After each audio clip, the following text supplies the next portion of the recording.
আরে বুবলি আগে ক চাস কি পয়লা নজরে খায় টাস কি তরে লয়া দিন রাত চিন্তা আমার জিন্দেগিটা পুরা রেস কি আবে হন আগে তরে বুঝাই আমার মতো পোলা থাকতে আর কিছু। শাকিব ভাইকে নিয়ে টিকটক সেলিব্রিটিদের মন্তব্য। গাইজ আজকের ভিডিওটা অনেক ইন্টারেস্টিং একটা ভিডিও হতে চলেছে, কারণ এই ভিডিওতে শাকিব খানকে নিয়ে নানা রকম মানুষ নানা রকম মন্তব্য করেছেন, সেটাই আপনাদের মাঝে উপস্থাপন করার চেষ্টা করব। তো বন্ধুরা চলুন এবার ভিডিও শুরু করা যাক। গাইজ আমাদের তালহা ভাই শাকিব খানকে নিয়ে একটা টিকটক ভিডিও বানিয়েছেন। তালহা ভাইকে তার ছোট ভাই জিজ্ঞাসা করতেছিল যে তুমি ভালো হবা কবে, উত্তরে কি বলেছেন চলুন দেখে নেওয়া যাক। ভাই ভাই তুই ভালো হবি কবে? যেদিন শাকিব খানের 3 নাম্বার বাচ্চা পাওয়া যাবে।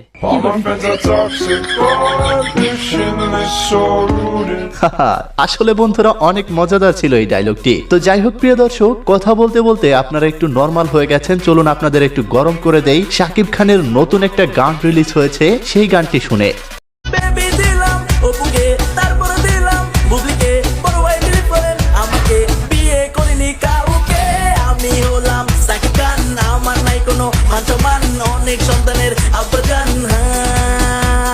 তো প্রিয় দর্শক, শাকিব খান যে কাহিনীগুলি ঘটিয়ে যাচ্ছেন প্রতিনিয়ত, তাতে এই গানের সাথে সামঞ্জস্য তো রয়েছেই। এই বিষয় সম্পর্কে আপনার কি মতামত কমেন্ট বক্সে লিখে জানাবেন। তো যাই হোক বন্ধুরা, এদিকে কিন্তু আমাদের হিরো আলম ভাই শাকিব খানকে নিয়ে মন্তব্য করেছেন।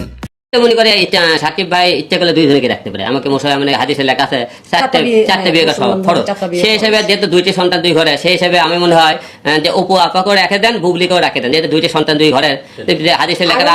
আর আপা সাকিব ভাই তো টাকা পয়সার অভাব নাই।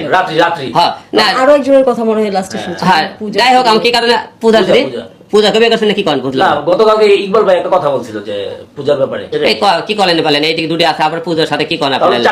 4টা হয়ে যায়। আচ্ছা তাহলে বল হাদিস শুনিটা ঠিক হয়ে গেছে আপা। তো যাই হোক প্রিয় দর্শক, এবার সিলেটি ভাষায় চলুন একটা প্রতিক্রিয়া ভিডিও দেখে আসি, যেটা শাকিব রিলেটেড। বাইরে মৌলানা মামুনুল হকে বিয়া করা বউরে লইয়া হোটেলে উঠিয়া জান বাঁচাইতে পারছেন না, সাংবাদিক হলে খাবিন চাইলা, অথচ ও সাংবাদিক হলে পরিমণিরে জিকার করতে পারে না তোমার বিয়ার খাবিন কই, বুবলিরে জিকার করতে পারে না তোমার বাচ্চার বাপকে তোমার খাবিন কই। এর কারণ কি তো জানো নি, প্রত্যেকটা সাংবাদিক হইলা গিয়া এক একটা জারদ সন্তান। তো যাই হোক বন্ধুরা, শাকিব খানকে নিয়ে চাকমা টিকটকার কি বলেছেন চলুন দেখে নেওয়া যাক। আমি এত কথা বুঝি না, আমি এত কথা বুঝি না।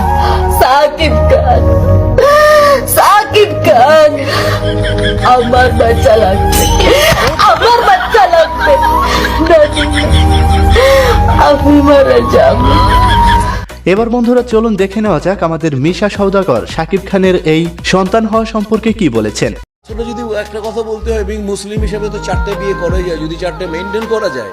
সাকিব খান যদি ভাই 2টা কেন 3টা কেন 4টে বিয়ে করে যদি সুন্নতি ভাবে সে রাখতে পারে, সে যদি সবার হক আদায় করতে পারে, 4টা তো জায়েজ আছে ভাই। আপাতত 2টাই করলো, 4টা তো করে নাই, আর সে তো স্বীকার করলো। প্রিয় দর্শক, মিশা সওদাগর বলতেছিলেন যে ইসলাম ধর্মে 4টাও বিয়ে করা যায়, কিন্তু বন্ধুরা শাকিব খান যেভাবে বিয়ে করেছেন, তাহলে মামুনুল হক কি দোষ করেছিল যে তাকে স্ত্রী সম্বোধন দেওয়ার পরেও তাকে এতটা অপমানিত করা হলো? তাহলে শাকিবকে কেন নয়, এই প্রশ্নটা কিন্তু রয়েই গেল। তো যাই হোক প্রিয় দর্শক, সোশ্যাল মিডিয়ার সবাই বলতেছিল পরবর্তী টার্গেট হতে চলেছে পূজাচেরি। কারণ হচ্ছে পূজাচেরি অলরেডি ভিসা পেয়ে গিয়েছেন মালয়েশিয়া যাওয়ার জন্য, আর সেখানে শাকিব খানও যাচ্ছেন। এই নিয়ে কিন্তু নানা আলোচনা সমালোচনার সৃষ্টি হয়েছে। এই বিষয়ে আপনার কি মতামত? তাহলে পরবর্তী টার্গেট কি পূজাচেরি? কমেন্ট বক্সে লিখে জানাবেন। আমি খারাপ হতে পারি, কিন্তু শাকিব খান না।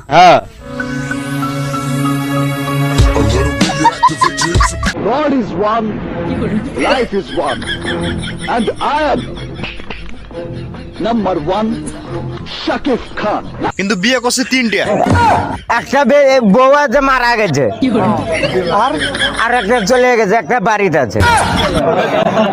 এবার শাকিব খান যে হারে পিতা হওয়া শুরু হচ্ছে, আমার মনে হয় না বঙ্গবন্ধু শেখ মুজিবুর রহমান আর বেশি দিন জাতির পিতা থাকতে পারবে। তো বন্ধুরা, টিকটকের এমন সব ভিডিও আপনাদের কাছে কেমন লেগেছে এবং শাকিব খান সম্পর্কে আপনার কি মতামত কমেন্ট বক্সে লিখে জানাবেন। দেখা হচ্ছে পরবর্তী আপডেট ভিডিওতে। ততক্ষণ ভালো থাকুন, সুস্থ থাকুন, খোদা হাফেজ।